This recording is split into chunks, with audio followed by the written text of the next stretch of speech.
Paano nga ba maglagay ng valve seal na hindi tinatanggal ang cylinder head assembly? So ganyan.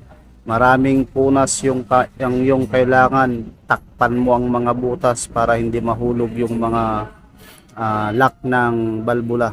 So ganyan po ang diskarte ng pagtanggal ng valve seal sa nakalagay na cylinder head sa may block. So yan po yung kanyang valve seal. So ang layo po ng diferensya dun sa papalitan at sa bago. So yan, ganyan lang po ka basic mga kalyabe. So okay, salamat and thank you sa panonood mga kalyabe and viewers.